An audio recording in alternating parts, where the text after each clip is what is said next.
Hi, third graders. Today you're going to do the important work of proofreading your writing. And this work's helpful to writers, but it's even more helpful to people who read your work because you want to make sure that it is clear for your reader.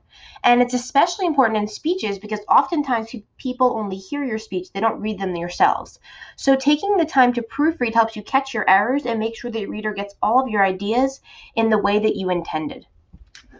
Today on slide 2, I've included a proofreading checklist that you can use to proofread your work. There are 10 items on this checklist, which means you're going to want to read your writing 10 different times, one time for each item on the checklist. And the reason for that is so you can focus specifically on each item as you read. So the work today should take you about 20 to 30 minutes. Let me show you what I mean. I'm going to read the speech on the next slide, which is an old student speech.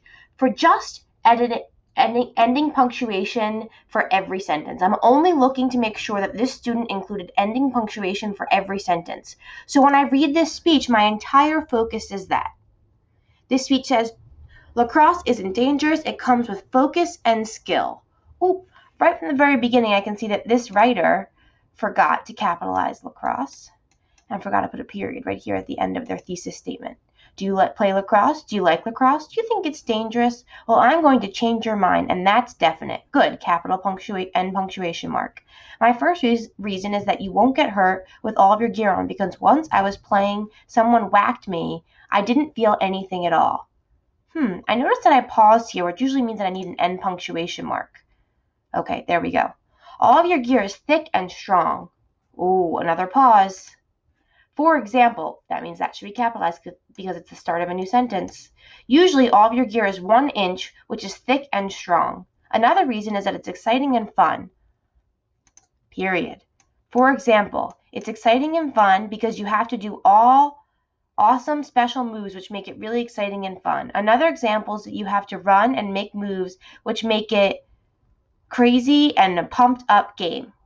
I'm going to pause there. Notice, this writer did such a good job getting all of the ideas down, and sometimes even when we do really good work like that, we forget punctuation because we're so focused on just getting our ideas out. So these 3 little lines are a reminder to this writer to capitalize that letter, the first letter in a sentence, and to add a punctuation mark. I would continue this work all the way through.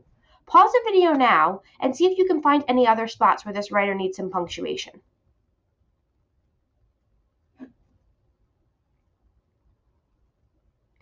I bet you noticed some spots where this person needed a little more punctuation. Boys and girls, once I had finished that work of reading the entire speech for punctuation, I'm going to go to my next bullet point, which kind of goes with the punctuation.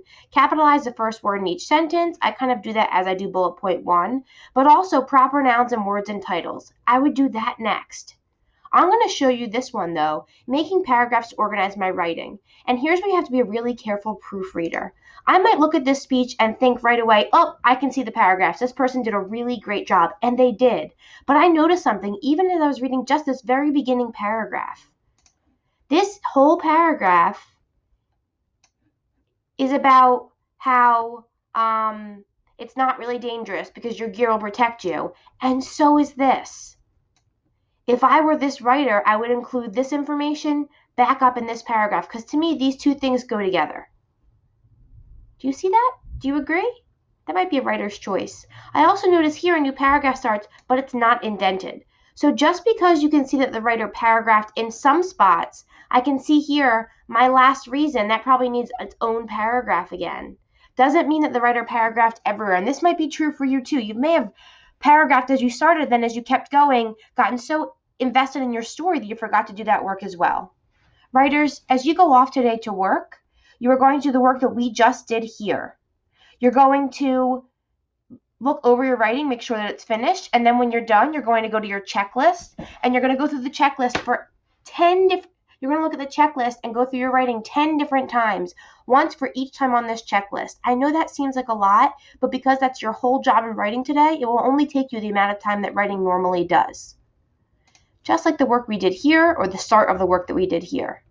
If you're unsure, your assignment's right here for you, nice and clear, explaining what to do. And you can always look back at these anchor charts of all the lessons we've done prior to this that will help you and remind you of things you might need to do as a writer. For example, using transition words. Okay, writers, happy writing today. Tomorrow you'll be publishing, so you want to have your best writing ready for that work.